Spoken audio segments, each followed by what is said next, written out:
Hello, friends, and welcome to episode 771 of the Juicebox Podcast.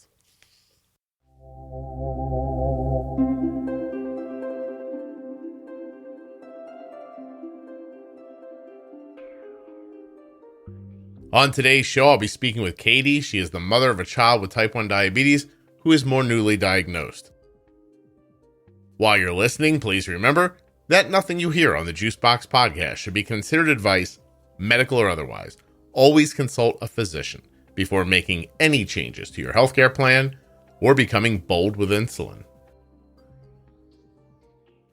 If you're a U.S. resident who has type 1 or is the caregiver of someone with type 1, all I'm asking you to do is go to t1dexchange.org/juicebox and take the survey. I'm actually asking you to complete the survey, but that's nitpicking, really. Take the survey at t1dexchange.org/juicebox. Do something good for yourself, for people living with type 1 diabetes, and for the podcast. If you're looking for the Diabetes Pro Tips series, it begins at episode 210 in your podcast player. But if you want a whole list of them, you can find those episodes listed out on juiceboxpodcast.com, diabetesprotip.com, or in the featured section of the private Facebook group, Juicebox Podcast, Type 1 Diabetes.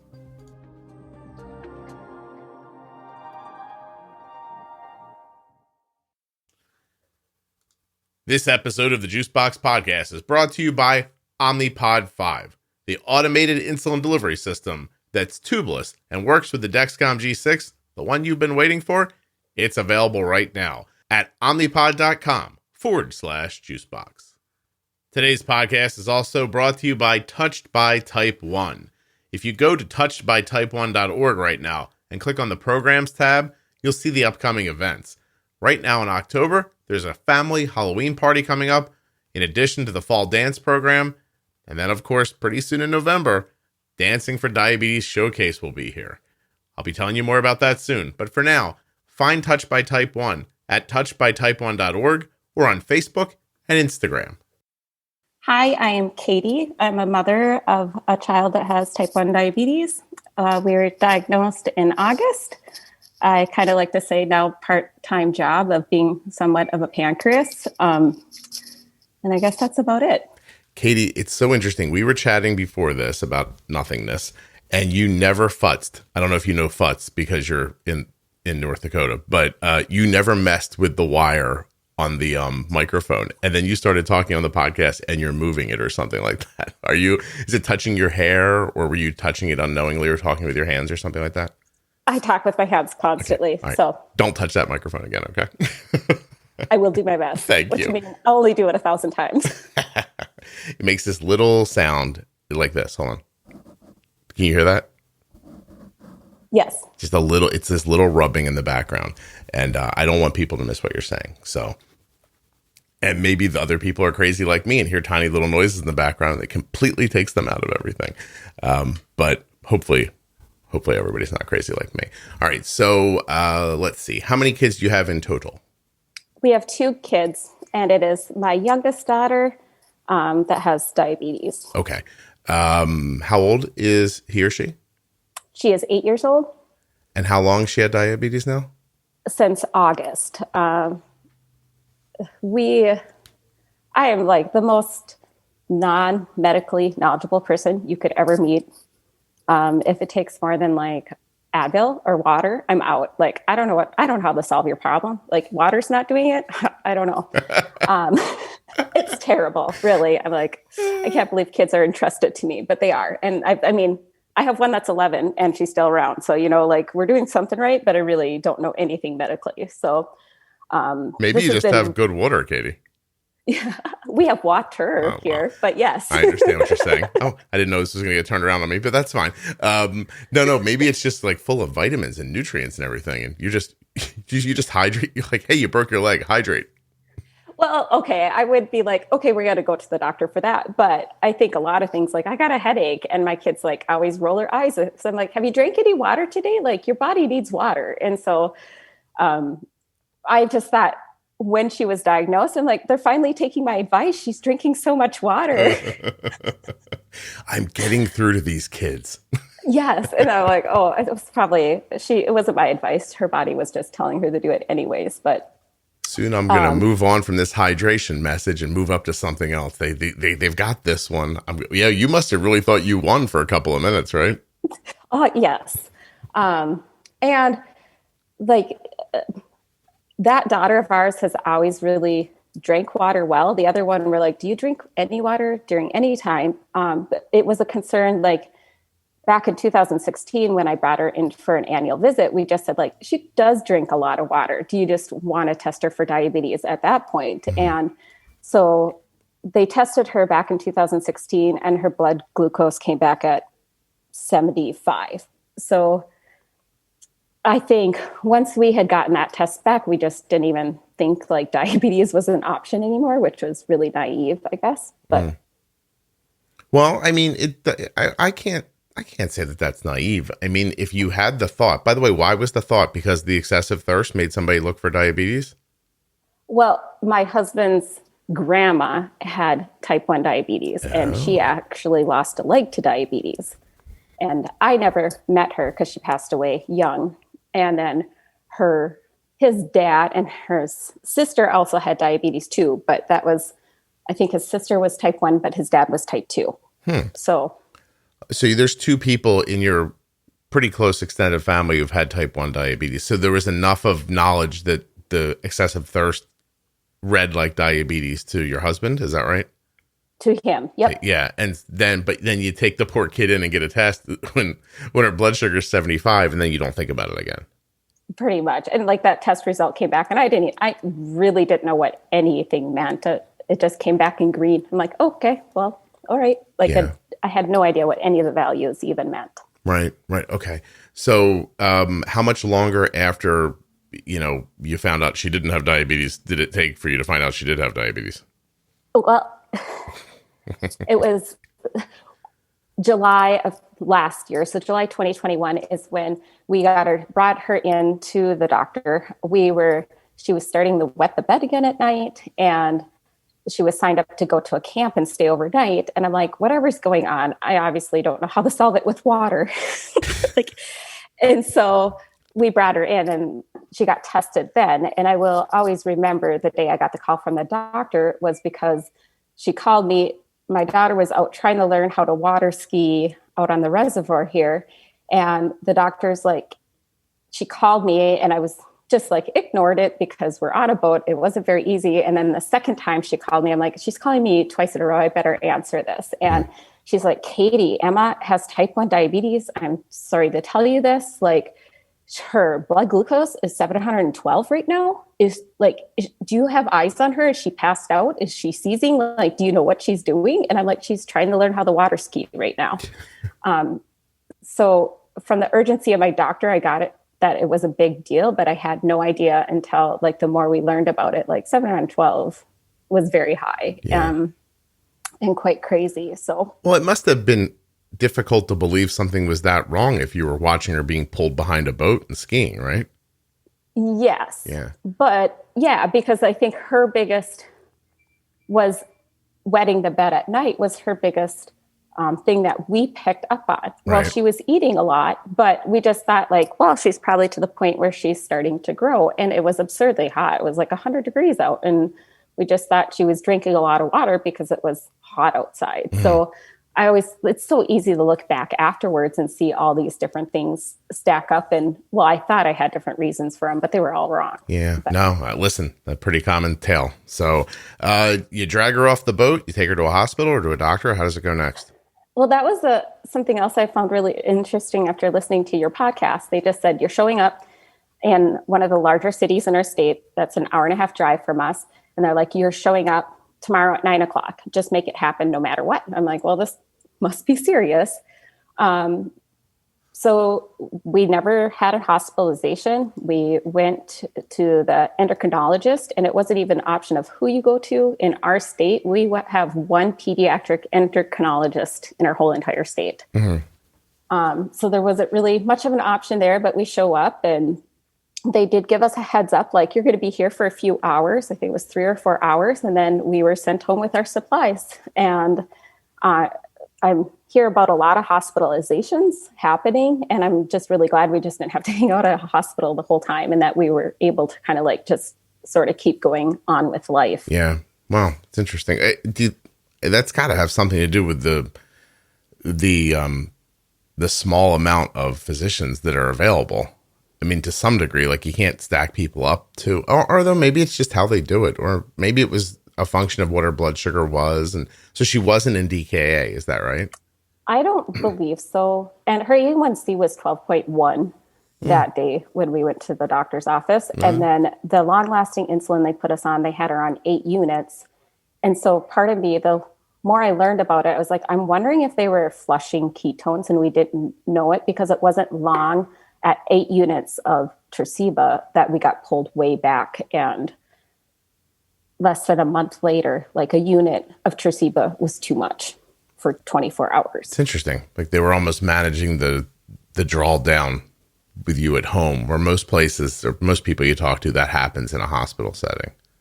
Yep. Something else. Hey, there's a beeping going on behind you. Do you have any idea what it is? It's my dishwasher because I stopped it. Katie, can you shut it off? Let me see. Right, I'll go push some buttons. I'll be right back. I'll be right here.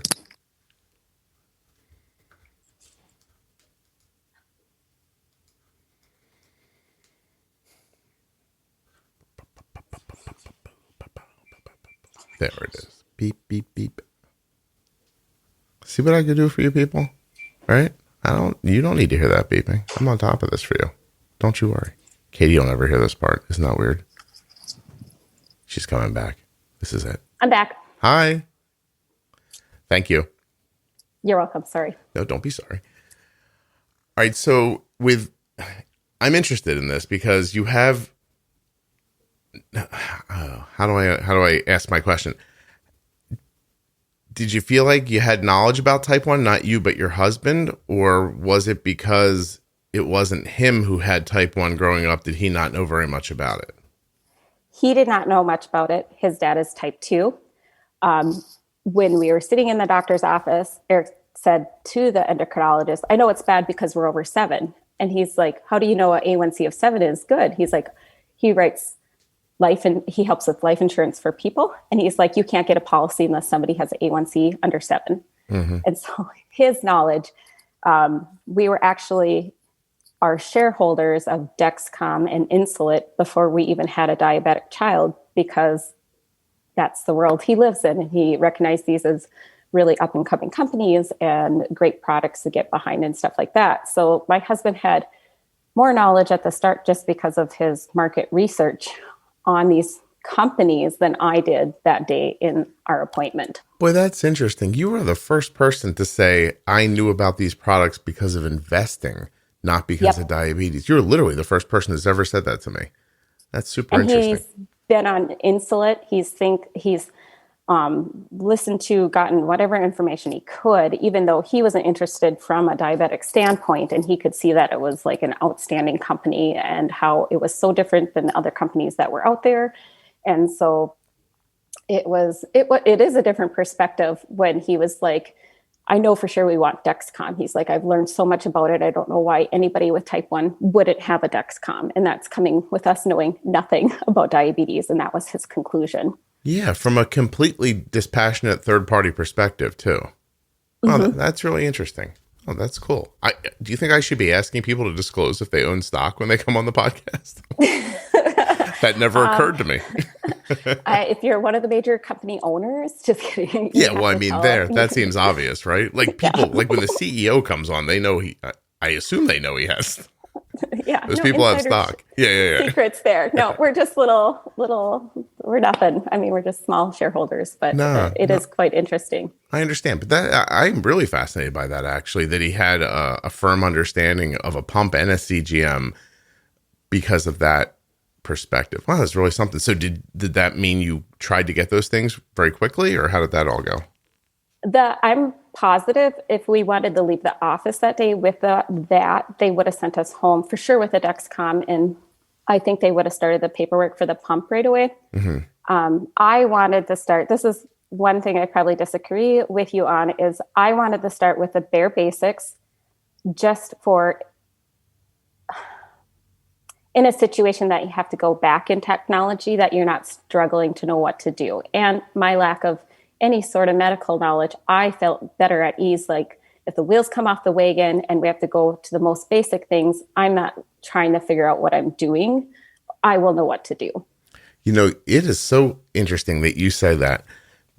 This happens to me all the time on the show, but because literally yesterday afternoon, it hasn't even been 24 hours ago, it was so recently, I was speaking to a friend's, so my friend's colleague's sister, her kid had type 1 diabetes, just diagnosed a few days ago. And they asked if I would talk to her on the phone. And so I did. And she said, they told me I can't have this right away because I need to know how to use it. How did they put it? I need to know how to use it in case technology fails. That was the vibe of what she said. And my immediate response was, that's bull. So, but then my explanation was that when you have diabetes and you're using insulin and you're blind, you don't really know what's happening. So I've gotten to speak to enough people that what I recognize is that after a long time of using just a meter and MDI, not having a CGM, a lot of the things that those people think they know to be true, they find out was just their best guess once they have a CGM and they can see what's really happening. Like they were filling in the blanks with their guesses and were frequently wrong about it. So my stance is always, and by the way, it doesn't matter if you and I agree, you absolutely should live your life freely. But my stance is see it happen. You can really understand it. And then if somebody were to come and take it from you, you know, which I also think is kind of a weird statement. I mean, here in the US at the very least, you know what I mean? It's like saying, I don't know, it's like saying pack a lunch because we might get out there and not have anywhere to eat. If you're in New Jersey, you can get food every 30 seconds. You know, like, I mean, so in the United States, I think you can get your hands on a Dexcom if you have insurance. I don't believe there's going to be a Dexcom shortage at some point. So I don't think it's going to go backwards or fail for long. But if it were to, if somebody just came and took it from you, you would at least have the experience of having lived with it. And then at least when you're guessing what's happening in between the blood sugar tests with your meter, your guesses would be more based in reality and less just based in you just making something up, you know, because you'd never seen it before. Does that make sense to you or no? It does, but that day being less than 24 hours past diagnosis, I didn't even know that your blood sugar could change. Like I was so uninformed that I didn't even know like your blood sugar levels could change so quickly with so many different variables. And I think the other small thing we gained from that was like, my daughter saw what the opposite was. She is not the biggest fan of the Dexcom sensor insertions. I don't know if some of that's mental or physical or a combination of both. I don't experience it, so I don't know. But she's able to come back and say, but I don't want a finger prick all the time. So we were only on finger pricks for a week before we got the Dexcom. So it was very short term. Wow. And I think it even helped her realize like, this isn't what I want. The one thing that we got from just being finger pricking for a week was, well, we're trying to figure out how to count carbs, like just even shifting like, okay, insulin and then our food and carbs, like at least we weren't have that. Like, I think it was okay for us not to have those numbers for that 1 week, just to try get something else sorted out and not all of it at once. Mm-hmm. And that is a case by case scenario, I'm sure. But then once we got the Dexcom, like, I don't think anybody should go more than a week ever without a Dexcom. Is, like no, it is yeah. Well, absurdly helpful. Your response so mimics the persons I spoke to yesterday. It's fascinating because the way she put it to me is when they said that to her, she didn't have any context at all, and it made sense. Well, you want to know how to garden with a hoe in case your rototiller dies. And that she was like, yeah, well, that makes sense. And I think what you just said a second ago, to me, was the most valuable part of the whole conversation and the experience, which is how do you know what you are trying to avoid if you've never had that either? So even just her having the finger pricks for a couple of days made her say, hey, you know what? I don't love it when this thing inserts, but it's better than poking my fingers every couple hours. So it did give her some perspective that she didn't have a week before. Yeah. And it was never our goal. Like, we want to keep this. It's not simple. And I think some people think finger pricking is a simple way. It is not simple. I don't think it is. It's so much freeing to have the Dexcom, the instant feedback. You're able to learn so quickly. It's amazing, but there was just such a big learning curve for us. Like, I think we had the Dexcom for 2 weeks and we were like, well, she's not low. It took us a while to realize what we needed to figure out. And that's where your podcast came into play. Like, this is why we need to know these numbers. This is how we can manipulate the numbers. And that was just a huge turning point for us. And I didn't know this was going to be an episode where nice things were said about me, but I'm now super excited. Before Katie, I was just going through the motions, but now that you're going to say something nice, I'm all jacked up. I'm just kidding. Well, no, I appreciate it. I'm not arguing with you, right? Like, I'm not saying it's a bad idea. I just, I think it's the way I think of it is I think that we set up these black or white things all the time. We always say it's this or that. It's either or, you know what I mean? It's either you do it this way, you do it that way. And there's only two right answers. And, I don't know. Like, I just don't think that's the way the world works.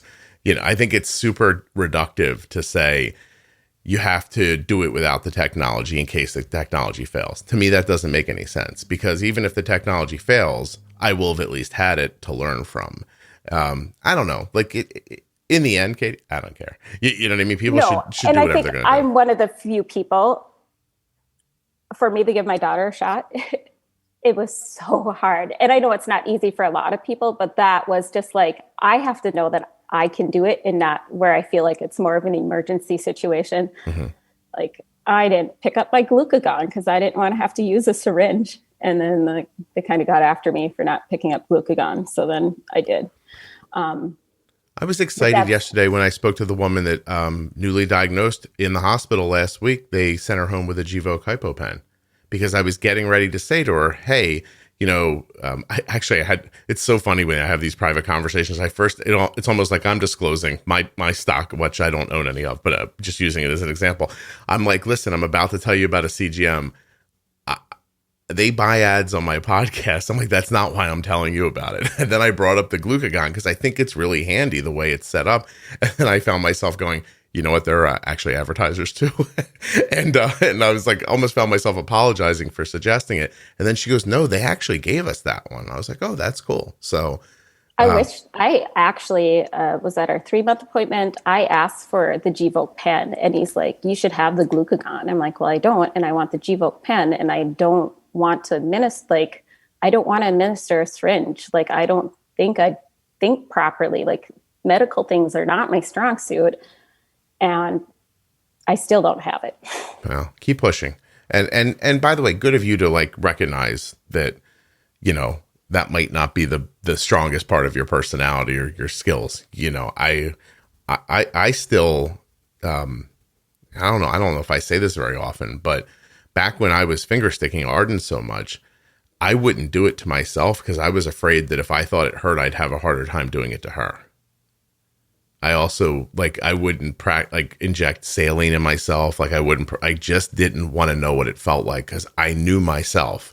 And I thought if I relate this to something terrible, then it's going to be like a struggle for me to do it. I've done it all now since then. But back then when she was really little, 2 years old, 19 pounds, I couldn't bring myself to know the real truth, actually. No. And everybody says they don't like needles, but neither of my kids. I didn't have any epidurals. Nothing's going, no way. That's how much I hate them. They're awful. We don't. Not a needle person. Katie is. Gotcha. Not at all. Yeah. So, in your note that you sent me, you indicated that you guys didn't flinch very much. You kind of kept running forward with life. Was that? Yes. Was that a purposeful thing, or was it based in ignorance, or how did it work? I'd like to say both now that I look back. She was diagnosed on a Wednesday. The following Wednesday, I left to go hiking in the mountains for like a 15-mile hike. Mm-hmm. And with something, I'd been training for that for months. And my daughter was also set to be at a camp at the same time. And so we kind of relied upon the staff at the clinic, and we called them like, do you think it's okay? Like if only one person's here managing her, or if we called the camp nurse and she seems to have some experience, like, are we good to send her off to camp? And they're like, well, if you think it's good to get back to life, just go for it. And so, I was gone backpacking.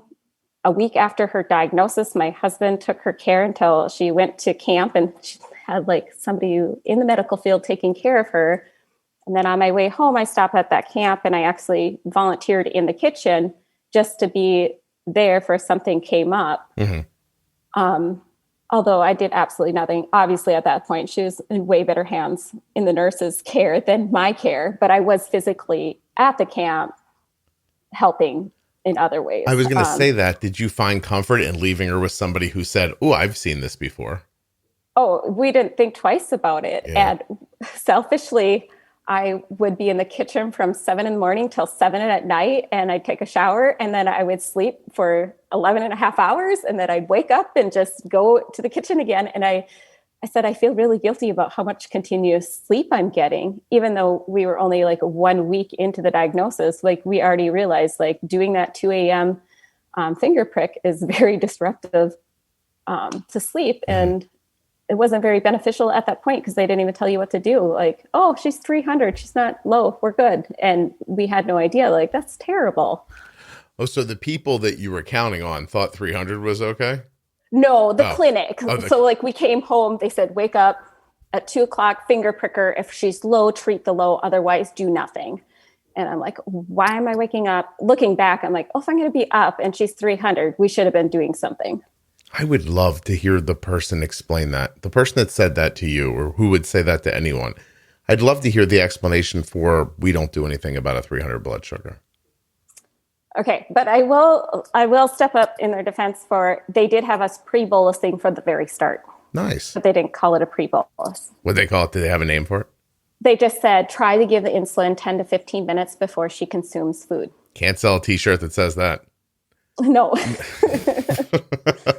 By the way, I do not sell a pre-bolus t-shirt, although I probably should. I mean, honestly, don't you think that's what everyone needs? I think there should be a magnet that sticks to your refrigerator that just says pre-bolus. Just keep it in your head, you know? Boy, I'll tell you, I'm always interested because it happened again earlier this week. I record this podcast a lot, where people feel very protective of their medical people. They'll say, well, in their defense, or they did say this, or I don't want anybody to think that. I was speaking to somebody the other day who got like patently bad medical advice through years. They recognized it was bad.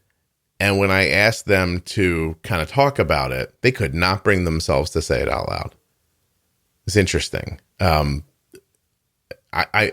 I don't know. I wish my wife spoke about me as nicely as some people talk about their doctors who let their blood sugar stay at 300.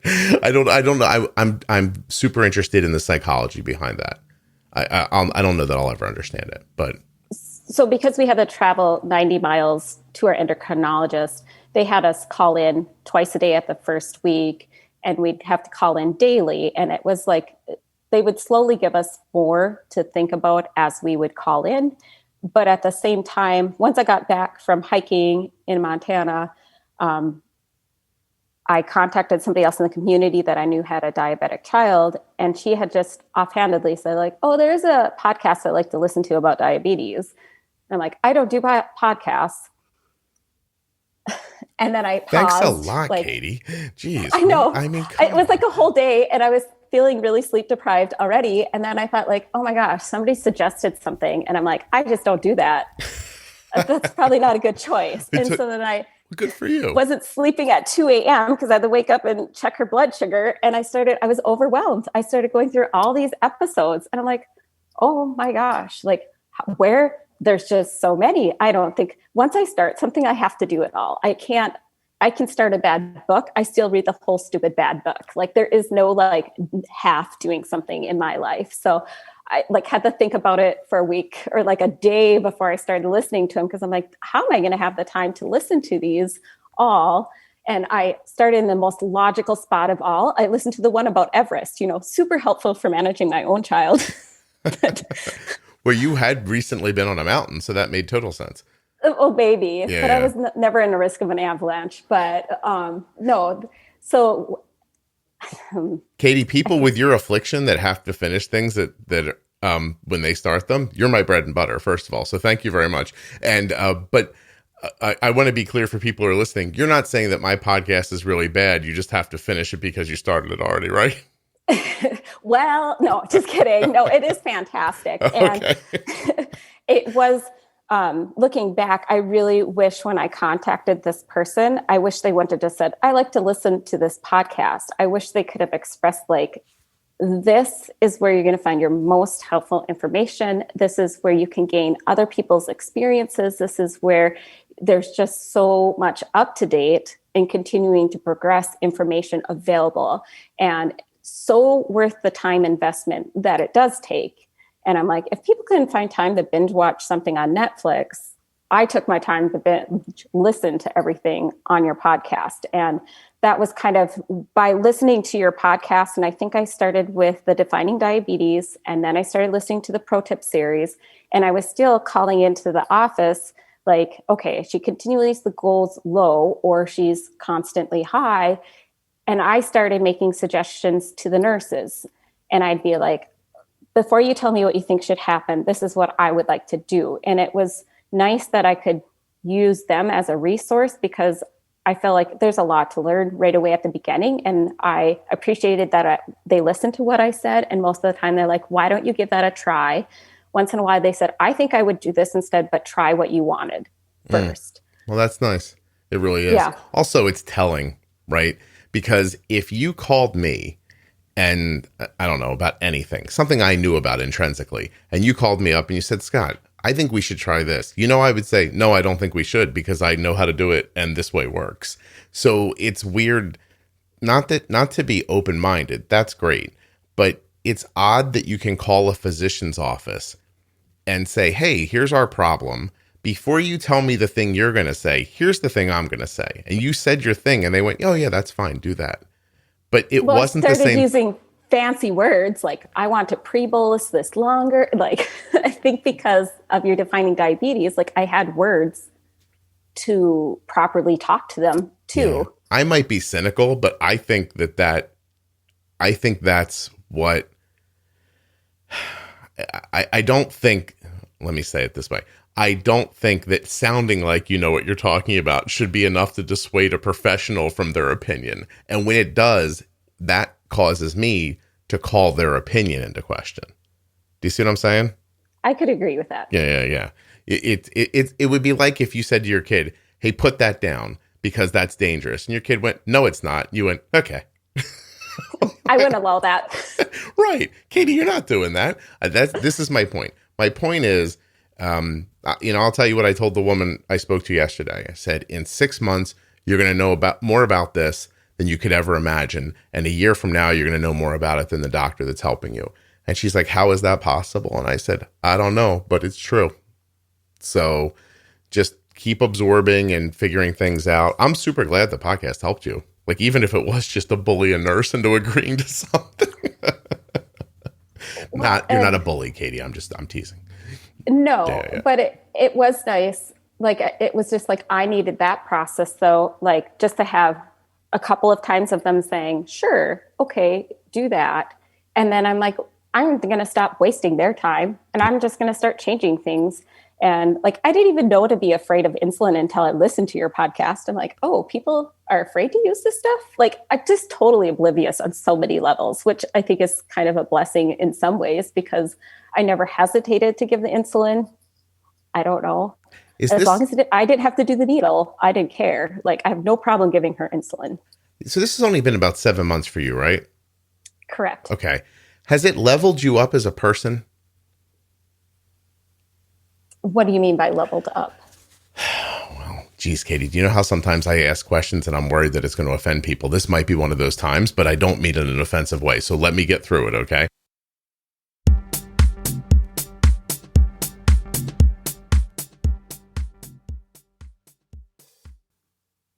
Just a quick reminder to head over to touchedbytype1.org to learn more about my favorite diabetes organization. And if you're looking for automated insulin delivery and you love the idea of a tubeless insulin pump, the Omnipod 5 is right up your alley. The Omnipod 5 automated insulin delivery system is here. It is the only tubeless automated delivery system of insulin that integrates with the Dexcom G6 CGM. And it uses something called Smart Adjust technology to automatically adjust your insulin delivery every 5 minutes, helping to protect against highs and lows without multiple daily injections. If this sounds like something you're interested in, and come on, how could it not be? Head over to omnipod.com/juicebox to find out more and get started today. Now, if you're not looking for automated insulin delivery, but you still want that insulin pump to be tubeless, then at that same link, omnipod.com/juicebox, you can learn more about the Omnipod DASH. And you actually may be eligible for a free 30-day trial of the Omnipod DASH. Again, you'll learn all about that at my link, omnipod.com/juicebox. For full safety, risk information, a list of compatible phones, as well as clinical trial claims and free trial terms and conditions, wow, that's a lot of stuff, but it's all at omnipod.com/juicebox. All right, back to Katie. Like, you sound like a nice person. You sound like the mom of 2 reasonably young kids. I mean, do you work? Sometimes. Okay, right? I'm just saying, your life seems kind of nice. You know what I mean? Like, maybe it was like not like taxing and nice. Like the way, listen, your life sounds like the way I wanted my life to be before my kid got diabetes, right? Like, but like now that it's given you more to do you think there'll be a time when you don't say to people, I'm not a medical person, I'm not good with this stuff? Like, do you imagine that maybe you'll level up afterwards? And like at 2 years from now, you'll be saying, I used to tell people I wasn't good around medical things. And I would joke about, I parented with, how do you say it? Water? Is that water? How the hell? Water. Water? It doesn't sound right, Katie. But, but do you think there'll be a day where you'll look back on this and think, wow, I've come a long way? I guess is what I'm asking. Oh, I just think, I don't know. I just have a really positive disposition about everything, and I just don't let much bother me. I think it's so, I don't know. Like when you're talking, I think I should have married you and not Kelly. That's how, because you seem so pleasant. But she seems very smart. Oh, she's and pleasant smart. too. She's pleasant to other people, not to me, Katie. Have I ever spoken about Kelly's gas station voice on the podcast? No. Okay. Or I don't think so. Kelly has a gas station voice, and it's this voice. She goes, oh, hi. She gets very nice, and she goes up an octave, and she's super pleasant, has a big smile on her face. And I joke with her. I was like, I wish you would talk to me like I worked at a gas station, because I would appreciate that. So Kelly has a gas station voice. That's how we make fun of her about it here at the house. Not that she's like some terrible person in the shadows. I'm not trying to say that. I'm just saying, I don't know. Maybe it's just because are you born in North Dakota? No, in Minnesota. Minnesota. I don't know. You have like a more Midwestern vibe about you. Do you know what I mean? Like you're not trying to kill everybody and take their money. Oh, no. You should try living out here. If it's not positive, like just move on. I don't know. Yeah. You should try living out here. It's a rat race. I know where that word came from. That's a viable description for living on the East Coast. I have not been out on the East Coast a whole lot, but we are planning on taking a family trip out there this summer. So maybe I'll have an inkling of what you're talking about once we get back. I don't know. I went to New York once. What'd you see a show? Had a lunch? Yeah. Went skating in Rockefeller Center. Right, I hear you. And like I realized I talk too much for people there. Like, hey, isn't it nice out? And like people look at me like I grew a horn on my head or something. Up. Like people don't talk to each other. Like obviously I do not fit in out here. And I just realized that I don't see the phrase kill or be killed as a bad phrase. I had that like realization in my head. I was like, I just see that as like, marching orders. Like, let's get out there and win. I want to live where you are. Like, not in the winter. People have told me how bad the winters are out there. Yeah, it is. Unholy. I don't even have words to describe the winter, but 3 months out of the year is absolutely gorgeous here. So this is my goal. Katie, my goal is, if all of you would just please tell other people about the podcast, my goal is to live those 3 months in kind of that Wyoming, North Dakota-ish, like, I don't understand the country completely, but again, that place in that time when it's not cold and it's not hot, that place seems perfect to me in that little section of time. Then I'll run somewhere else in the summer where it's not too humid. And then in the winter, I'll run back to one of those hot places. These are my goals. I don't think I'll ever accomplish them, but I think you just need to buy a Winnebago. Oh God, Katie, you don't know me at all, do you? Well, you can meet that goal. I mean, you can have whatever you want, but you can't have it all, You sure, Katie? Because I think if I kill enough other people, I can get ahead. That's what I learned growing up here. No, people won't be doing stuff for you, and then you just have to take on more. So, like, you want to keep other people around. I hear you. I really should bring other people around. The other day, somebody said to me, "Why do you not have an assistant?" And I was like, "Who's going to pay that person?" And the person I talked to was laughing and said, "I know people who don't need an assistant who have an assistant." I was like, "I would rather work myself into the ground the way God intended. Thank you." So, anyway. Well, when you do it yourself, it does turn out the way you wanted too. Like there's that aspect of just doing it yourself too. Yeah, more time would be nice, but in general, you are right. The podcast comes out the way I want it to be. Like, I've never once listened to one and thought, "Who did that?"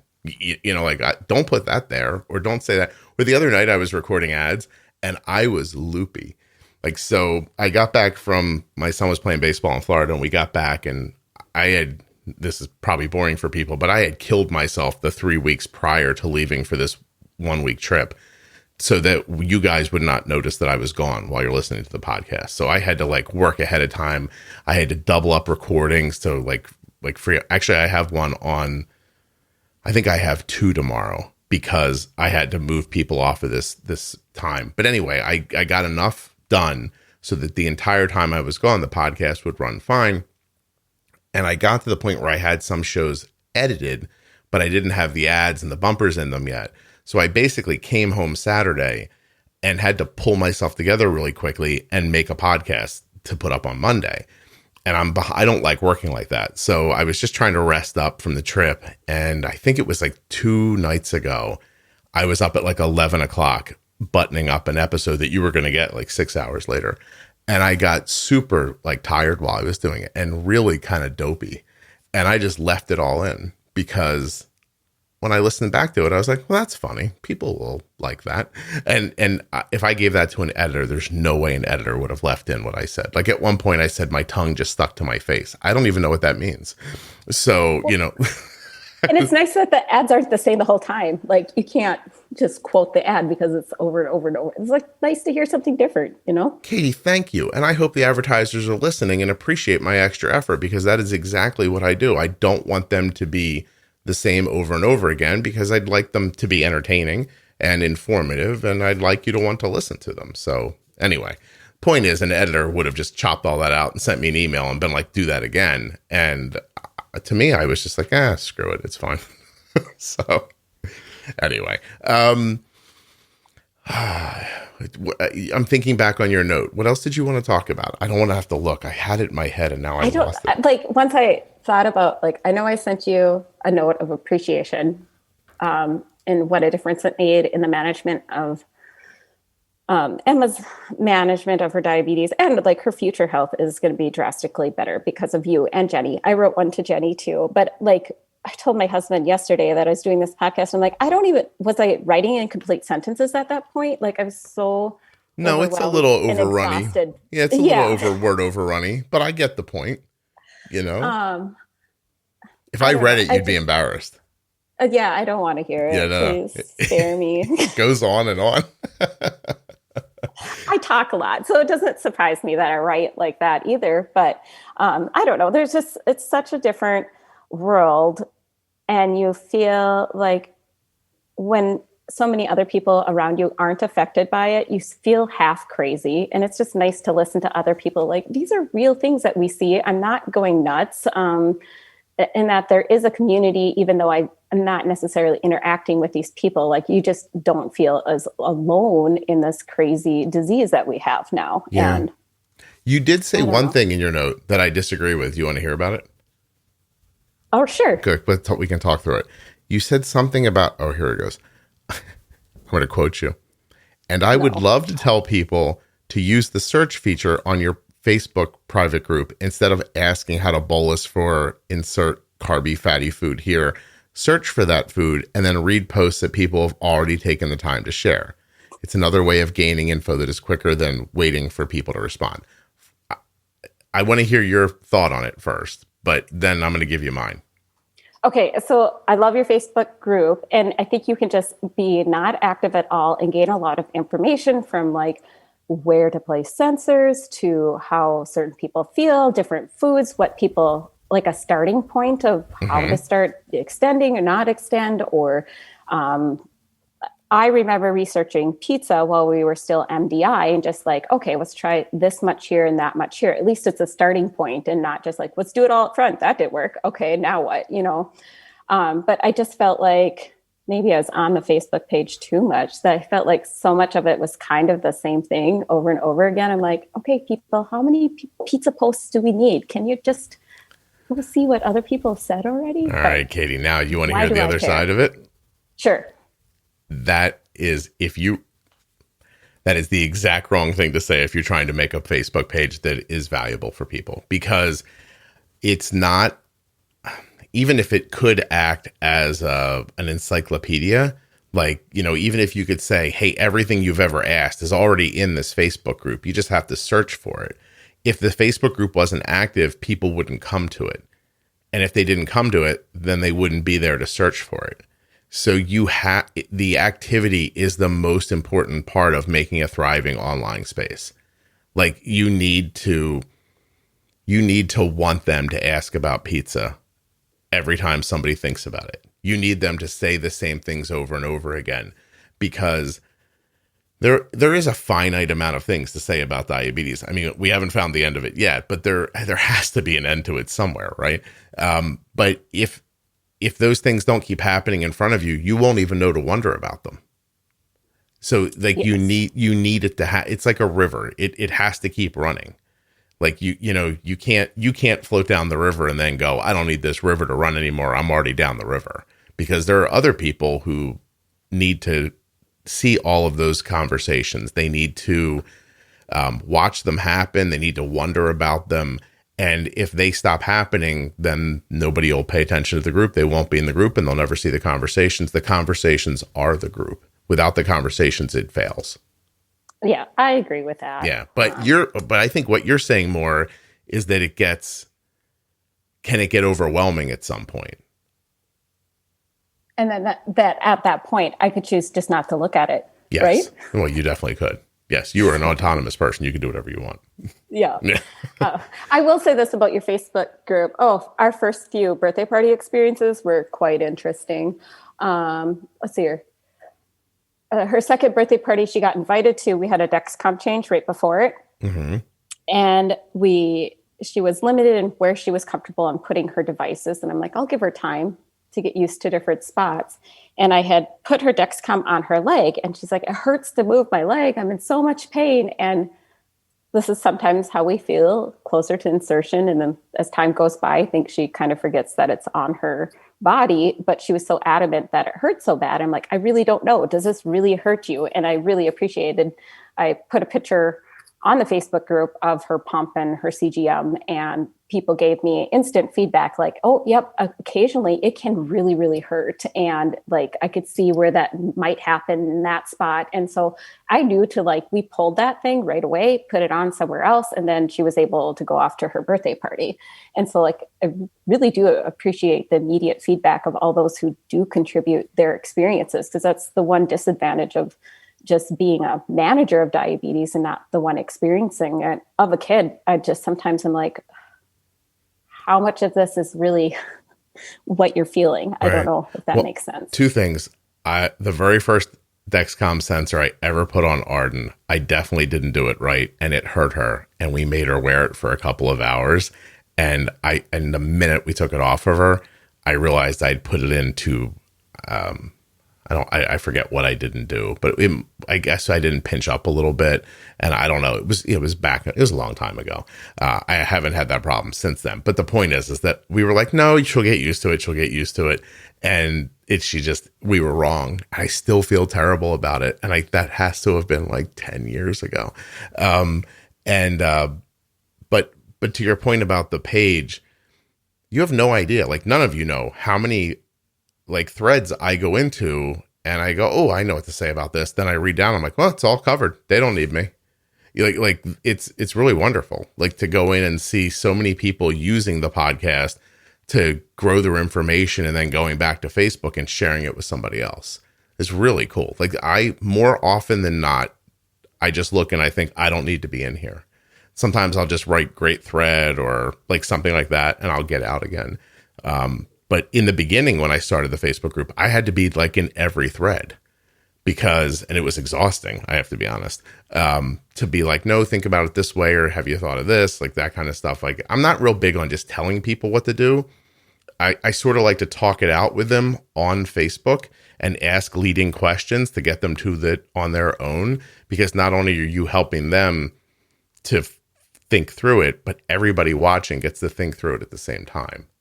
So I think it's an amazing tool. I cannot believe I'm sitting here telling you how much I appreciate a Facebook group, because I never thought that was going to be the case. I swear to you, when I started it, I was doing it because people were asking me, and I just thought, oh, if they want it, I'll do it. But it turned into an amazing thing.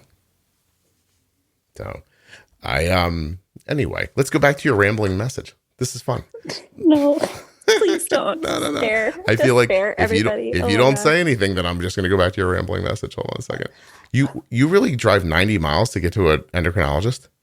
Yes, I do. Is that like a day trip? No. Well, see, that's the different about our traffic here. I drive 45 miles to my work. It's a even smaller town than we live in, but it takes me like 43 minute commute to drive 45 miles. Like that's the easy, lovely pace of life we have here. So that endocrinologist is on the border of Minnesota and North Dakota, and they actually fly him and his crew to different parts of the state so that not people don't have to drive like 7 hours to come and see him. So they fly him into a more centrally located part of the state so that people just only have to drive like an hour and a half to 3 hours to see him, and not like 6 or 7 hours. That's nice. Is that a common thing out there? Maybe just not that I know of, but I think like only having one pediatric endocrinologist, like there's other people with diabetes education titles within the state. Like it's not that desolate, but like that specialty. I think that's really neat that they're able to do that. Cause no, I it's don't know wonderful. how else. Yeah. I don't know. It's like a rural house call, except he doesn't come right to your house. He comes to your area. Then you come to him from there. Him or her. Oh, that's kind of brilliant, actually. His frequent flyer miles must be crazy. Well, it's North Dakota. How do I fly around North Dakota? How many airports could you possibly have? Well, our little small community has it. Like we have quite a few small little airports. Like we'll feed into like Denver, into more major hubs. But I believe this is more of like a private one within that medical system. Oh, I see. This could be like a helicopter or a private jet or something like that. Because I started doing the math, like, okay, you guys start your appointments at 8:00 in the morning. You have to go through security. And then like I was thinking it was more like in a commercial setting. And they're like, oh no, like you pretty much get to the airport, walk on the plane, like all the flight papers and everything are filed and stuff like that. And because it kind of sounds fun to me. There might be something wrong with me, but the idea of like just going to an area and having a bunch of people come to you and just talk about diabetes with them for the day, I would do that. It sounds fun, actually. Well, you can come visit. We could set it up somewhere in the summer. You could see how nice it is then. Or if you wanted to like go through a few snowbanks or something, I mean, you could come out in the winter too. I think the problem is going to be that I'm not a doctor. Oh. I think that's where you're going to get the lynch when you start going, hey, can we helicopter a guy in to chat with people about diabetes? They're like, a doctor? And they're like, no, it's a guy I met online. No, we can't do that, Katie. No, but it is really, okay, so we are rural, but I think it really speaks to the information that you're able to give out. Like my rural setting isn't limiting the availability for me getting good care because of your podcast. Like we can manage my daughter excellent because we just have to be able to access a podcast, and that is the most helpful source of information. I was really encouraged by our 6-month appointment when we went in. They take all of our devices and download the information and stuff like that. And one of the nurses took my pump from me. The other one brought it back, and she's like, you have the most beautiful graphs we have ever seen. And I think my graphs compared to everybody else in your little Facebook group look awful compared to what a lot of people are able to do. And it just it was really nice to hear encouragement from his staff that they liked what they saw, but it also made me sad that this is more of a common thing that they see coming through their office. Yeah. I'm afraid, Katie, that the people who listen to this show are generally speaking in the minority of people who are using insulin. And that's why. Go ahead. So when we got on Dexcom, we start having alerts go off on both my and my husband's phone. And it's been really interesting. He has more contact with the public than I do. And there'll be people that hear the beep and they're like, what is that? And he's like, oh, it's my daughter's pancreas. And they're like, what? And through that, we have found out one of his golf buddies, his wife is diabetic, and he had no idea. And he was just dumbfounded. You can see what her blood sugar is doing all the time. Eric's like, yeah, I can see that she's been steady at 90 ever since snack time. He's like, what? And so it's been really interesting getting Dexcom set up for her and the alerts going to my husband's phone. The amount of people our age that we didn't even know were diabetic. Yeah. That are like, oh, we didn't know this was available or even possible. And so I know 2 people that have gotten Dexcom since they've seen Eric get alerts on his phone that are our age with diabetes. That's wonderful. But there's a part of me that I'm not diabetic, but I want to go tell him, you have to take the time to listen to this podcast. You need to do it all. But I don't feel like I'm in the position that I could just say that to these people that have dealt with diabetes for 20 or 30 years. Who am I to tell you what to do? You're a well-meaning, sad. Well, you're a well-meaning, lovely person. You could tell them. There's a way to say it. That you could listen. As a person who communicates for a living, here's what I would do. I wouldn't tell them to do it at all. I would tell them what it's done for your daughter, and then let them wonder about it. And that's one of the people is my husband's area leader. And he's, after getting back my daughter's A1Cs, he'll occasionally check hey, how's Emma doing? He's like, well, here's her A1C. And he's like, how is that even possible? And so I feel like at least my husband's able to plant some of these seeds. And I really hope that that desire can be in him to be able to be I don't need to chug a bottle of Gatorade in the middle of the night because I went low. I appreciate how you feel. And I know it's making you sad to think about it. It makes me sad to think about it too. There's access, right? A lot of people can't afford these things, or their insurance doesn't cover it or what have you. So there's that barrier there. There's just the barrier of ever having someone say it to you or to even understand that it's possible, because most people come into it, they have their experiences repeat, and that leads them to believe that this is just what diabetes is. And then there's not even any reason for them to look into it because they think, well, this is the animal I'm dealing with. I'm going to now just close my eyes and hope that I'm one of the lucky ones and I make it through. And if not, well, then, that was bad luck for me. I got diabetes and this is what it is. It's hard to reach people to let them know that that's not the case. I do think, I joked a little while ago about not being a doctor. I think not being a doctor is maybe one of the most valuable things about me, because I can just share our experiences and my ideas. And it's not medical advice. It's a podcast, and then people can, again, take from it what they will, or maybe have a thought lit on fire in their head and they'll go chase it down on their own. But if you start asking for doctors to say what they know out loud, you're just going to hear what you all are hearing at a doctor's office in another forum. If a doctor started a podcast about diabetes, no one would listen to it. As a matter of fact, I believe there are a couple of diabetes like orgs that have podcasts that nobody listens to.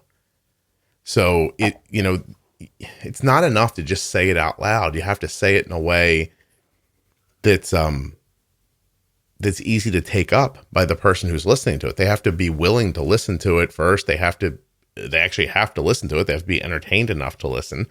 And then they have to hear something that strikes their fancy or makes them wonder or whatever, so they can dig into it on their own a little more. And I think you have to be willing to get it wrong. You have to be willing to try it and be wrong and be like, that wasn't it. Well, What's that next? didn't work. I'll try something else.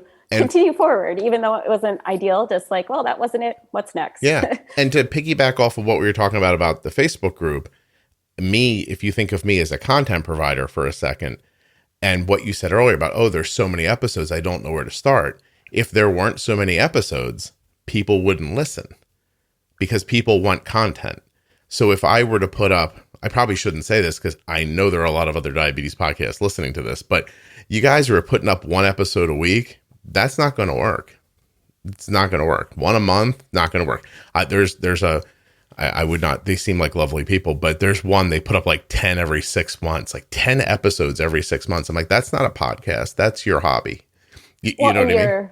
Your ability to improve and learn is so limited by 10 times you're going to think about something, Right. Yeah. And you're not even going to cover, listen, there's so much to talk about. The problem, here's some free advice for the diabetes space that they didn't ask for. They're going to love it. You keep telling people the same banal bullshit over and over and over again. It's your content sucks for the most part. It's repetitive. It's banal. It often is not helpful. It's often shrouded in so many apologies that you can't even get to the idea. And by that, I mean, I once read this paragraph about pre-bolusing. It was preceded and preceded by language that made you think, I should never do this. Be very careful, because if you don't do this, it was apologizing for what it was about to say. Then it said it, hey, you might want to pre-bolus for your meals. And then afterwards, it again apologized for saying it out loud. And I was like, anyone who read these 3 paragraphs would have been scared away from pre-bolusing. Not even made to think maybe this is something I should look at. So there are so many things in diabetes that don't follow the rules, and I mean, God, even you hear people talk about it. It's like, count your carbs, apply your meal ratio to this. That's going to work. That so infrequently works. I mean, how could that be the only thing you say to people? Why would you not come along? And I talk about things that I was worried when I started talking about them that people would be bored by. I really push glycemic index and load and understanding the impacts of different foods. People don't talk about that in diabetes. Basal, the least sexy thing in diabetes, right? I mean, if there's sexy things in diabetes, I'm talking about the way people consume their media. It's Dexcom, Omnipod. Those are sexy diabetes devices. We all know that that's true. People love them for some reason, right? Just the idea of them or the vision of them. One of the most popular blog posts I've ever put up was just a picture of a Dexcom G5 before it came out. They just wanted to see it, and the point is that talking about basal, not specifically very sexy. It's hard to keep people's opinions, keep people's focus on something like that when it doesn't sound exciting. Oh, my background insulin's important. The thing I shoot once a day, that setting in the pump that the doctor set up that I've never looked at before. How could any of that be important? It's the most important thing.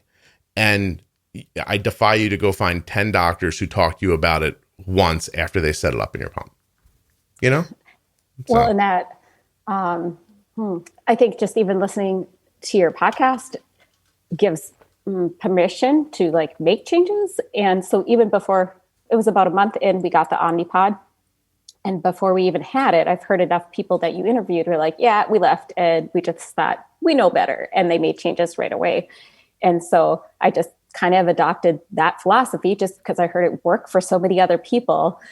Like it's so, every episode is so important because you get something different from it. But it just is mind blowing sometimes to me, like people's inability to decide to make a change or to try something different. I just can't, like, I can't imagine not doing that. Right. At our last appointment that we had with the endocrinologist, like when the first time we went, he's like, we'll continue education. It's something we'll keep giving you. It'll be every time you come, you'll get more. And I thought we'd have to sit for hours every time after we're done with the endocrinologist. And so this was our fourth time there. And he's like, okay, your A1C is good. What's nothing else? You can go. And I was like, so do I have future time with these diabetes educators, or is like, what is like the process going forward? And he's like, well, if you have anything that comes up, then we'll address it, whatever comes up at that time. And it's over now. Go home. Well, and I'm like, good, because I'd rather not sit in this room and I don't know, like I'd rather learn on my own terms and stuff like that. But I was just like, like, I don't know what they could tell me right now that would be more helpful than what I've gained from listening for all these hours.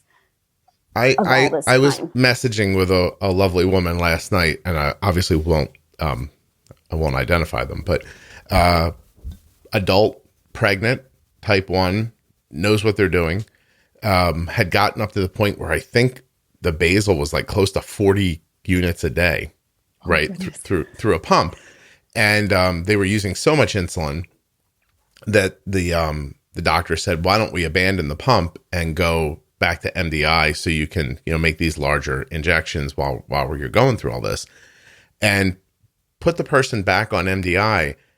And if I asked you to guess what they started her basal at, go ahead and guess. She was using 40 in the pump. Where did they start her basal at? Probably 30 or 20 or 10. It was 10. What? Oh no. Yeah. So it was 10.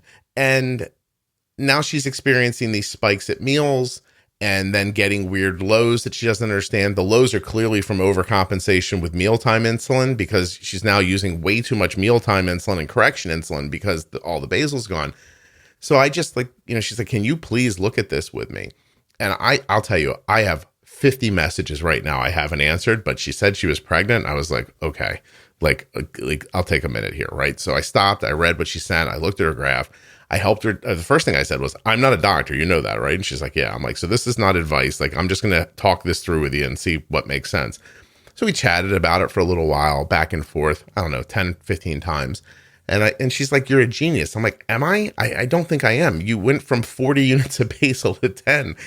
I don't, this isn't like, but it was interesting. She never really thought about the basal as a collective. She thought about it as her hourly. Oh, you know what I mean? She was going from pump to and so MDI. I just was like, take 40 divided by 24. That's about what you were getting an hour. I mean, now you're getting a fraction. I mean, literally 25% of it. So anyway, that's a person who knew what they were doing and just got bad information from a doctor, and they were like, I don't understand what's going on. But that's what happens to everybody, is my point. It's a stark story here, because 40 to 10, but same thing. If your little kid's getting 0.4 and they should be getting 0.8, that's 50% less than they need. And that stuff happens constantly. That's always happening to people. The other thing I find kind of interesting is, like, I have seen people post, like, their endocrinologist doesn't want them on a pump because their insulin needs aren't high enough. And I was really thankful that a pump was a good solution, because our Tresiba, a 1 unit of Tresiba was too much. For the whole day. Like, yeah. Because of your podcast, I re-engineered our meal plan. Like, what high fat foods, protein, high fat protein meals are we going to eat until her pancreas function changes again? And it was glorious because I didn't have to battle lows at night. We couldn't go less than a unit. So then we just ate all this terrible food that was delicious for us. But I knew, like, here's the way I'm going to solve this problem is by planning these meals. And I think we had 10 days of that. And then her pancreas function changed. And then a unit was enough again, that she wasn't going low without eating fatty foods. But I'm like, thank you for the information on this podcast. I'll just change my meal. Like, this is easy enough. Like, here's my other solution I have for this. Katie, I don't think you gave yourself enough credit at the beginning of all this. I think you're doing really well, it sounds like. Where's she at? What's her A1C right now? Let's see here. I wrote this down. Did you? Go ahead. We started at 12.1 at diagnosis. Then at our 3 month, I think we were at 5.4. And then at her most recent one in February, we were at 5.1. Is there a honeymoon happening still? Oh, yeah. Yeah. It's bonkers. We went on spring break vacation and she was a solid 0.4 per hour for, I don't know, 10 days. We had a good run. And then 2 days before we left for vacation, what was appropriate to keep her steady throughout the day and night was 0.05. Yeah, that's honeymoon. Great. All right, let's get on a plane and try that for the first time. So more importantly than this A1C, how's her stability? Are you able to keep away the high spikes and the low lows?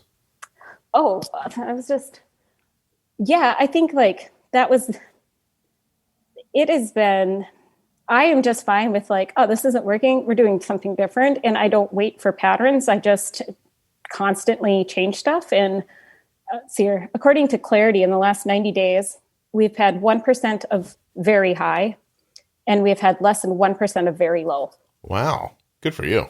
Congratulations. You're off to a great start. Well, and I hate the honeymoon. I hate that. I don't feel like I could leave them with a smart person and say like, okay, this is their basal rate. This is what you do for carbs, just kind of get it in the ballpark. We'll be good. I feel like this shift in things is so crazy that even I sometimes am like, I'm doing this. I'm going to give this, even though it's like, one time it was 6 times more than what was appropriate 2 days ago. And it kept her steady and is what she needed. And I'm like, I can't expect that of somebody else that hasn't lived with this for 6 months, So I hate the honeymoon. And I'm like, I'm sure there's some upsides of it that I can't see until we're past it. And then we're like, gee, I didn't realize that was such a big benefit of the honeymoon. Oh, I'm sure there will be. I'm sure this is going to happen to you over and over and over again for the rest of your life. Hey, did you consider testing your other child like through TrialNet? Or are you not thinking about it? Yeah, what'd you do? What'd you decide to do? We haven't decided yet. My oldest child has more anxiety tendencies. And so I don't know if we'd have to decide if we find out and she does have markers would we keep that to ourselves? Is that something? I don't know. Yeah. I'm not against it. I just haven't taken action on that front yet. Does the anxiety come from the fact that when you walk outside, bears and bald eagles and bison are trying to kill you or anything like that? Okay. There is a bald eagle in our neighborhood. I know it. So you're right on that. Go ahead. My husband was biking some trails in a nearby wooded area, and he did see a mountain lion last spring. Mm-hmm. So there are those, but we live in town, but yet we have we call them city deer. There's 30 deer that will hang out in our yard, and you can try get them off your yard because they're eating your plants and stuff, and they just look at you they don't care that people are around, or they'll just. We have that. I have a migration path right through my backyard in New Jersey where deer just wander through and then eat all my bushes and keep going. Oh, it drives me. And we've had wild turkeys. So we do have some of that, but bear, not really. I do want to point out though, I've never seen a bald eagle or a mountain lion outside. So I think my vibe is right here. You live in a hellscape and you could be killed at any minute by wild animals. Is that correct? It's not that common. But do you know anyone who's ever been mauled by an eagle? No. Run over by a bison? Are bisons still alive? Am I making something up? They are super aggressive. And yes, they are still alive. Okay. Well, I don't know. How'd you end up but there? They don't roam freely though. They're all caged or They don't roam. Fenced is probably the better word. Oh, they live on like preserves and things like that? Yeah, that's like one of the features of our town is you can go see the herd and feed them, and they won't run your car over. Well, you don't drive with them. Like they. No, I understand. You're on the outside of the fence. Yeah, we're not Yellowstone where they like stop traffic and you have to wait for them to leisurely walk past and such like that. You mean the park? And I thought, I love that show. Okay, I agree. The show is great too. You meant Yellowstone Park, and I was like, I really love that show. I wonder when it's coming back. That was in my head. I watched 1883 too. I enjoyed that very much. I love Westerns. We haven't watched 1883 yet, but maybe. We'll see. I really enjoyed it. I'm just saying, there's Scott's pick of the day, which is not a segment. We're not going to do anything like that. All right. Well, is there anything we haven't talked about that we should have? Oh, I could talk all day long, but I don't know. It's Katie, crazy. you caught me on a slow day. Do you have one more thing you want to talk about? Well, I don't know. I just feel like I feel really fortunate that we're diagnosed when that we never managed our diabetes differently. So I've never known to think differently about any of it. Mm-hmm. But I just like to encourage those newly diagnosed people, like it is going to suck. It's going to be hard. And it just straight up takes time before you can start to get things sorted out. And sometimes you swing and you miss greatly. Like we got diagnosed about 2 or 3 weeks before school started. So then we had to do a transition into the school setting. And there's no nurse at the school that my kids go to. And so at first, when I heard you texting about diabetes, I'm like, that sounds so time consuming and that sounds awful. And then I was like, nope, Scott's right. Texting is definitely the way to go. And it has gained us so much freedom for her to go and do stuff with friends. But texting with an 8-year-old who had never had technology before has its own set of challenges, of like course. Punctuation. You can't follow what they're saying. Oh my gosh. Like one time she was just going low, running around at recess. And I was like, you need to eat some fruit snacks, like eat 3 of them now. She types back now. And I'm like, oh, I'm so proud of her. She must have had fruit snacks in her pocket or in her little sack or her little phone thing. I'm like, way to go. I love my daughter. But she meant now with a question mark, right? She thought about now she was like, now? Like, should I do it now? Or with a question mark. Yeah. Let me tell you something about how Arden breaks my balls through texting. Okay. And she's just doing it for fun. If I have a typo, or if, the phone changes a word or something like that, it could be a completely cogent sentence with one word out that anyone with half an IQ point could read and fill in the blank on it. And she'll respond, what? But she's just messing with me. I know she is. And so then I retype it and I fix the word and she goes, oh yeah, I just did that. And there's no, you know what I mean? Like, I know she's messing with me. Katie, I know she is. So then we've picked up on, I know she's at school and she can't respond within 20 seconds every time. Mm-hmm. But I'm like, if you see it, just send me back a K and then I'll get on with my life and stop wondering if you're doing something about our problem. So then if she doesn't respond, like sometimes I give it 5 minutes, I'll start doing like her name. I'll send an E and then an M and then an M and then an A. And then she'll start to respond. So her thing she does back to me is she'll be like, hey, somebody brought cupcakes for school lunch this year. Can I have one? And literally like it'll just come through my screen. And I know I'm a slow reader, but I'm still reading the first text. And then she's doing M's, M in 3 separate texts because I'm not responding to her fast enough. That is not how this works. I would be lying if I said that's never happened to me. So she's like, oh, finally I could screw back with this guy. It's like, I will say this earlier when you said you didn't think texting was a good idea and then you realized it was.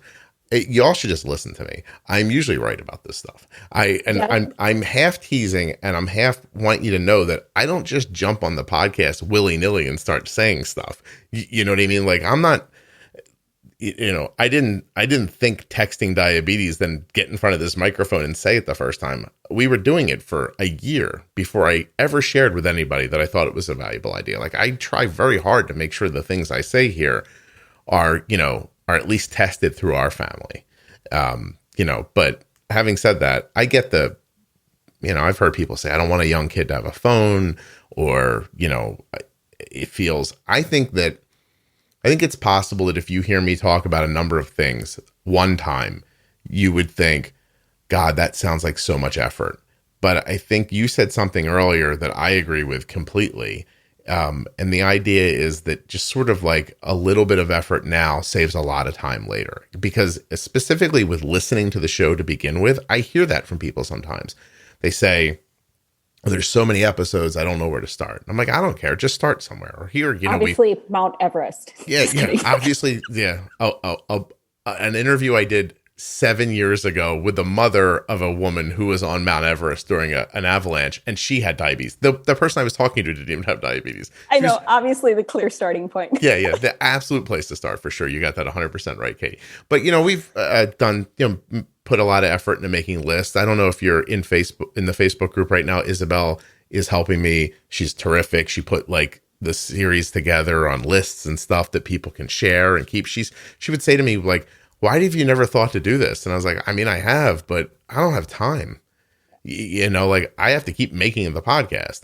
So a lot of the things that make sense to do, like I don't do a great job with social media. Wouldn't be that hard to do. Literally don't have enough time to do it. I'm going to record this show. I'm going to probably record 8 hours of content this week, spread out over 5 episodes. And I'm going to edit 5 hours spread out over 4 episodes and put it back up for you and keep going. I just don't have time, so that's been wonderful having lists, but back to the original point, it's this idea of I don't have time to learn about it. I'm too busy doing it. And that makes sense sometimes, but when it comes to diabetes, it doesn't make sense. Like you can't afford not to find out the right way to do it because you'll spend your whole life torturing yourself having like half knowledge or not quite understanding. It's better to just carve out some time now, at least get some of the stuff like straight in your head. And then you can start making more purposeful decisions moving forward. And I think that's how eventually you get to the point where it is 11:30 in the morning. I haven't looked at Arden's blood sugar yet today. Like I've been up since 7:00. I have not looked at Arden's blood sugar today. And I can right now. But hold on a second. I'm definitely looking forward to Loop or the Omnipod 5. That'll be amazing. Right. Now, and Arden's also doing a lot more on her own right now. And so all of that is just, it's part of the growth process. Her blood sugar's been pretty good all day. She headed off to school. Let's see what happened here. She headed off to school. I have to get up a graph where I can see back far enough. So overnight, she's like 105 overnight. No, I'm not overnight. Hold on a second. Overnight, she was, 99, 6 o'clock, 99, 7 o'clock, 91. You can see where she woke up because she got little feet on the floor, went from 94 to 125. In about an hour, she's back down under 100. Starts to drift around 9 o'clock, 120 or so. The algorithm's working hard to stop her, and she just bolused for food. So she bolused for food at like 1:35. So we'll see what happens. You know what I mean? Like it's just, I don't know. Like it eventually, my point is that you'll know so much about what's happening that it won't encumber your entire existence. But it's always going to if you don't know what you're doing, I guess is my point. I would agree with that. Yeah. So completely. I think the other thing from listening to all the episodes that I gained, like before I listened to them, I was like, I'm going to give my child the skills and the ability and that she'll be able to do this on her own.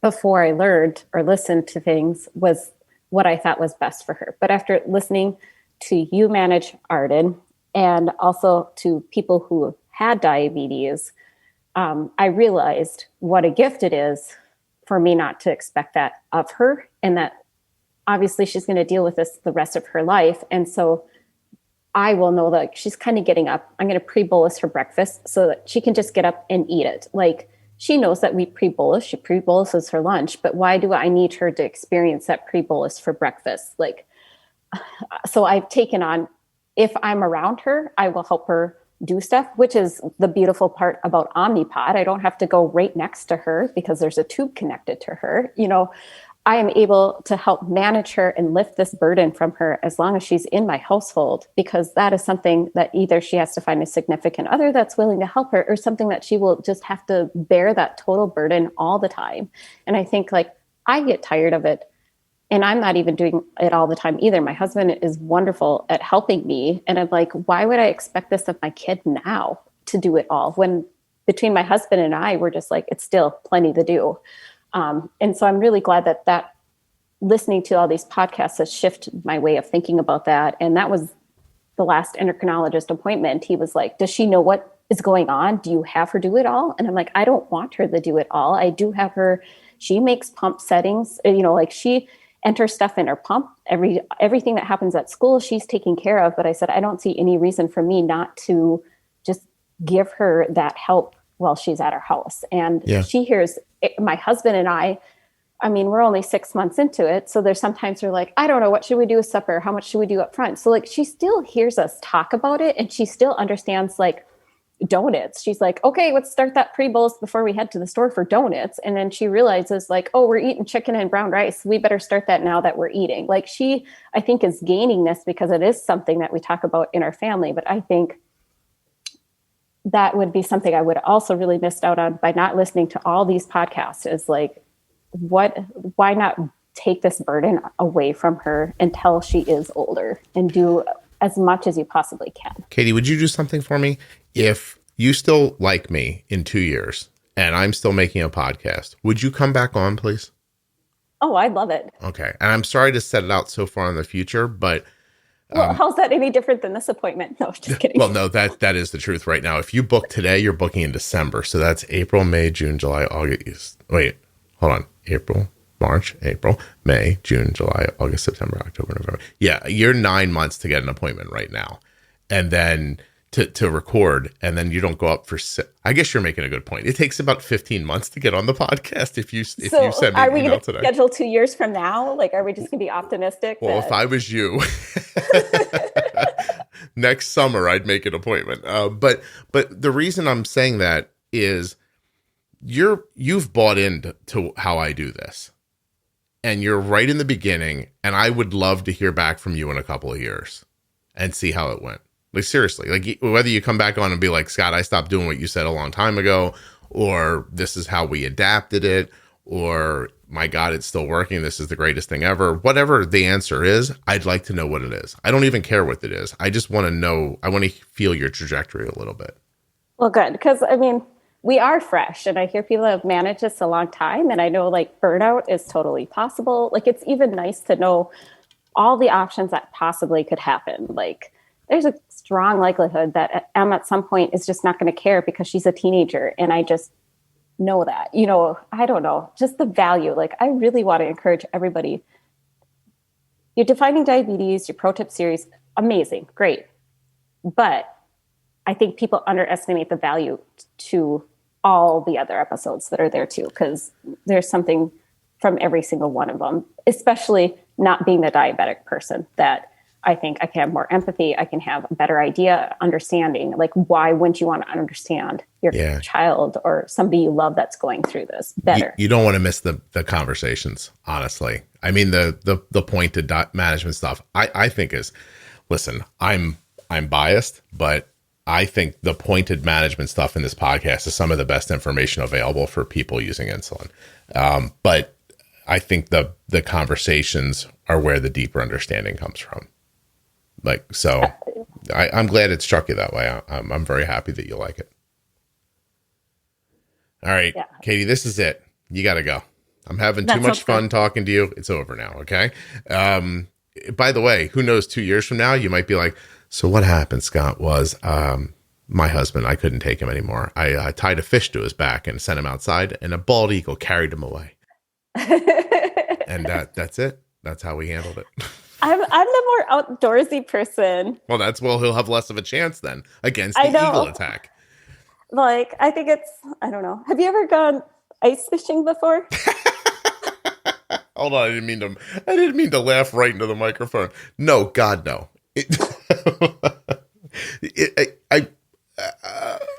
I might cut off one of my toes before doing that. Oh. You're combining a bunch of stuff I don't like. The cold. Okay. All right. Ice. Water that I could fall into and then drown. Yeah. Being outside in the cold. I'm not good with that either. People drinking beer. Also not good for me. Exactly. You don't have to drink beer to ice fish. But they'll all be drunk, and then who am I going to talk to? That's my biggest problem with drinking, is that people lose the ability to have like deep conversations. I'm very boring. I love talking about things like at length. I like hearing what people think, and I mean, it's already tough, Katie. I don't know if you know this or not, but when you put boys together in a group, basically the conversation gets boiled down to cars, boobs, and sports. So that I would say, why don't you just hang out with more women? Well, because you guys don't talk about boobs enough. Well, then stop complaining about the people you hang out with. Like, I mean, not in the fun way. You don't talk about it in the fun way, I guess is what I'm saying. But no, I mean, I don't know, ice fishing. That's what we were talking about? Oh God. No, okay. I don't know. Yeah. I don't. Go ahead, make your point though. I'm sorry. I was going to say, like, it'd be more likely that like he'd fall. Like, a friend invited me to go spearfishing. Have you heard about this? Okay. You go out on the ice and you make a gigantic hole, and then you throw a spear at the fish instead of using like a fishing line and lure. Oh my God. And so I'm like, there's a way bigger chance that I'll like die from slipping into like. I feel like you're telling me spearing hole. I feel like you're telling me a story from 3000 BC right now. No, I mean, like, you bring in a heater, it gets warm, but like we have experiences here, but I mean, I think you're like, an ice incident seems way more likely than a bear attack here. Okay. All right. I see. You say that right till the bear gets you. And then what are you going to do? Because there's nowhere to run. You're on ice. Your little feet will slip. Yeah. Well, yeah, it is crazy. I honestly wish I had more experience in places like where you live. I think it would be lovely to know more about stuff like that and to be able to see it. My absolute favorite vacation I was ever on was at Yosemite, and we stayed there for like a week and lived in a cabin and just went out in the park every day. It remains my favorite vacation. So I might be full of shit a little bit. You know what I mean? But I feel like the nice thing about, you could come and experience winter for a week and then you can leave and then you can say like, well, that was neat. But then you don't have to live in it for like 6 months, Like, Katie, I'm going to tell you one last little story before I let you go. Okay. And there's going to be a lot of bleeping here at the end. I took the garbage out recently. Sunday nights when my garbage goes down to the end of the street. I'm going to say it's about a 90-foot walk from my house. Okay. It was in the 40s, the temperature, the 40s. And this is me walking down the driveway. And I don't mean to offend anybody who's listening. I have the can in my hand and I'm walking. And here's what I said. Fuck. I'm just so cold. 40? I swear to God. I'm like, it's so cold. I'm so cold. I don't want to be cold. I hate being cold. I'm a baby. I don't want to be cold. So. Right now, we're like, if it is 40, like, we open up our windows. It's time for fresh air. Like, this oh my God. This is the point I'm making, Katie. I'm not cut out for it, is what I'm saying. Good. This winter, we had like a warmer day where it rained, which do you think warmer weather is good? But no, in winter, you want it cold because it rained and then it froze like 20 below afterwards. And I literally, like, our neighborhood isn't like a main neighborhood. So I could have put on like ice skates and skated like from one house to the next on the road. That's how like awful it can be. Again, you might as well be the Flintstones to me. Okay. So it's enough. We're done with this now. All right. Thank you so much for being on the show. Oh, you're welcome. Thank you for having me. And thank you for every single episode that you put up and all the back time. I don't think people realize how much time goes into the after the recordings and stuff like that. I appreciate that very much. All the time you've dedicated towards this is just amazing. Well, thank you. I want to be clear. I do get paid for the ads, but it is a lot of work. I work harder at this than I've ever had at anything else in my life. So I think at this point now I'm up to about 65 hours a week on the podcast. And I really do love it, actually. So I'm not complaining at all. I just want to be clear. I am being compensated. So nobody needs to feel bad. Now, if you stop clicking on the links for the sponsors and they go away, you're not getting this podcast anymore. Or I got to figure out another way to pay for it one way or the other. But well, I'm saying like, just even go and invest in these companies, you know? Well, that doesn't help me as much, Katie, but I hear what you're saying. Okay, never mind. Don't invest in these wonderful companies. Just click on the ads. That's it. Click on the ads. If you, here's how I always put it to people, being serious. If you need it, I'd appreciate it if you used my link. I don't want you going and buying an insulin pump because you feel like you want to support the podcast. I mean, that would be kind of half insane. If you get there and you like an Omnipod, use my link. If you want a Dexcom, use my link. You know what I mean? You're getting a HypoPen, use my link. It's a huge help. It's advertising. It's super simple.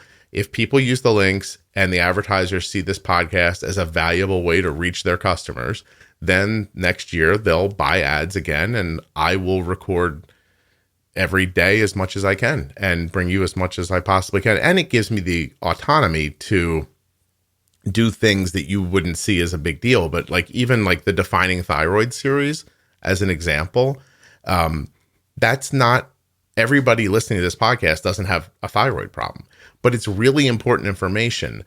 But I take a hit on downloads by putting up information that not everybody needs. That's not something I could do if the podcast wasn't supported so well. So I can kind of like right now I'm thinking about defining celiac next, which again will not cover everybody, but I still think is incredibly valuable. Thinking about how to get people on to talk about like supplements and supplementation that might be valuable, like vitamin D and things like that that'll help people.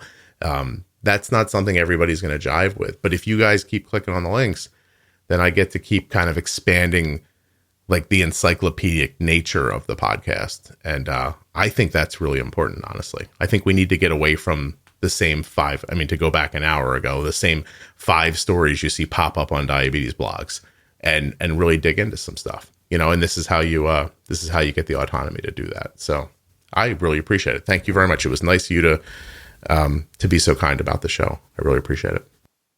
Not a problem.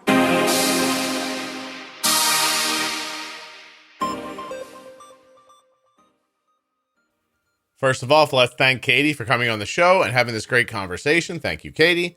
And then we're going to thank Touched by Type 1 and remind you to go to touchedbytype1.org. And of course, Omnipod, makers of the Omnipod 5 and the Omnipod DASH. I appreciate you buying the advertising on the podcast today. Omnipod.com/Juicebox to find out about the Omnipod automated insulin delivery system that they call Omnipod 5. And to learn more about the Omnipod DASH. Thanks so much for listening. I'll be back very soon with another episode of the Juicebox Podcast.